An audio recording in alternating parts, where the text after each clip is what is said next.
अस्सलाम वालेकुम वरहमत ल्लाहि वबरकातु। आप सब कैसे हैं? उम्मीद करती हूँ आप सब खैरियत से होंगे। आज का हमारा टॉपिक जो है सूरह अन-निसा है। आयत नंबर 61 से लेकर आयत नंबर 63 तक। आइए सूरह अन-निसा से अपने सबक का आगाज़ करते हैं। नहमदु व नुसल्ली अला रसूलिहिल करीम, अम्मा बअद, फ़अऊज़ु बिल्लाहि मिनश शैतानिर रजीम, बिस्मिल्लाहिर्रहमानिर्रहीम। वइज़ा क़ील लहुम तआलौ इला मा अंज़लल्लाहु। ये देखिए इला मा, यहाँ खालिद से पहले ज़बर है और इस पर छोटी सी मद भी है, तो हम इसे 3 या 4 अदद के बराबर खींच के पढ़ेंगे। और आगे देखिए अन, यहाँ नून साकिन है, नून साकिन के बाद जो है ज़ा आ रहा है और ज़ा जो है इक्फा का वर्ड है, तो हम यहाँ इक्फा करेंगे, नून साकिन की आवाज़ को नाक में छुपाएंगे। कैसे? इला मा अंज़लल्लाहु व इला रसूली रअयतल मुनाफिकीन यसुद्दून अन्का सुदूदा। या देखिए यसुद्दून अन्का, यहाँ नून साकिन है, नून साकिन के बाद जो है काफ आ रहा है और काफ जो है इक्फा का वर्ड है, तो हम यहाँ इक्फा करेंगे, नून साकिन की आवाज़ को नाक में छुपाएंगे। कैसे? यसुद्दून अन्का सुदूदा फकैफ इज़ा असाबतहुम मुसीबतुम।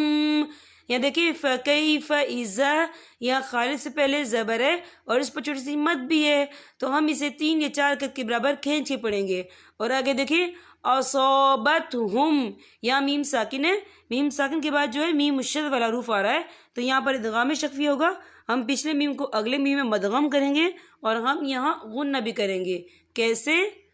फ़कैफ़ इज़ा असाबतहुम मुसीबतुम। यह देखिए मुसीबतुम, ता के ऊपर तनवीन, तनवीन के बाद जो है बा आ रहा है, तो यहाँ पर इक़लाब होगा यानी तब्दीली होगी। हम तनवीन को जो है मीम के साथ मिलाकर पढ़ेंगे और हम यहाँ गुन्ना भी करेंगे। कैसे?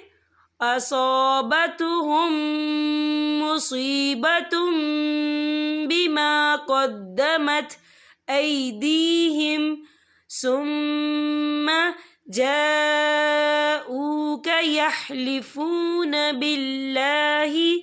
या देखिए सुम्मा, यहाँ मीम मुशद्दद है, यहाँ पर गुन्ना होगा। और आगे देखिए जाऊका, यह खालिद से पहले ज़बर है और इस पर मद भी है, ये मद जो है मद मुत्तसिल है, इसकी मिकदार 4 अदद के बराबर है, तो हम इसे 4 अदद के बराबर खींच के पढ़ेंगे।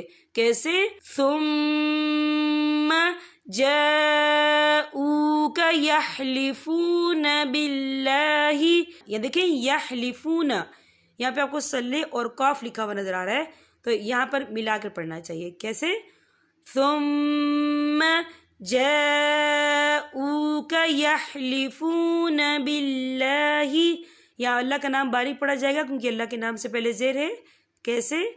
बिल्लाहि इन अरदना इल्ला इहसाना व तौफीक़ा।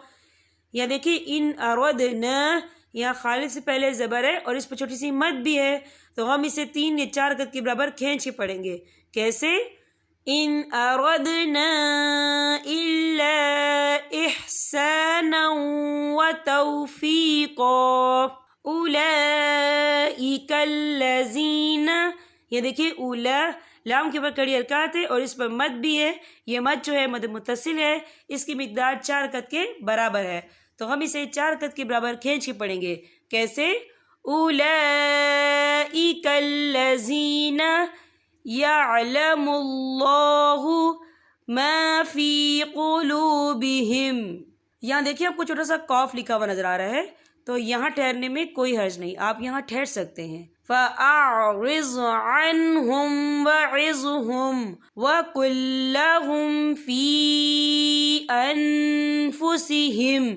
या देखिए वक़ुल लहुम फ़ी, यहाँ पे या मद्दा हो रहा है, या साकिन है, या साकिन से पहले ज़ेर है और इस पर छोटी सी मद भी है, तो हम इसे 3 या 4 अदद के बराबर खींच के पढ़ेंगे। कैसे? वक़ुल लहुम फ़ी अनफुसिहिम قولا بلیغا. یہ دیکھیں قولم، لام کے پر تنوین ہے، تنوین کے بعد جو ہے با آ رہا ہے، تو یہاں پر انقلاب ہوگا یعنی تبدیلی ہوگی. ہم تنوین کو جو ہے میم کے ساتھ ملا کر پڑھیں گے اور ہم یہاں غنہ بھی کریں گے. کیسے؟ قولا بلیغا. یہاں پر ہمارے سبق کا اختتام ہوتا ہے. اصل میں میرا گلا بہت خراب تھا، لیکن اس کے باوجود بھی میں نے ویڈیو بنائی ہے. اگر کوئی پڑھنے میں کوئی غلطی ہو یا مسٹیک ہو گئی ہو تو میں آپ سے معذرت چاہوں گی. آپ نے کیا کرنا ہے، اس لیسن کی زیادہ سے زیادہ پریکٹس کرنی ہے. دیکھیں آپ جتنی پریکٹس کریں گے آپ کے مخارج میں اتنی ہی بہتری آئے گی. اب میں آپ سے اجازت چاہوں گی. السلام علیکم ورحمۃ اللہ وبرکاتہ.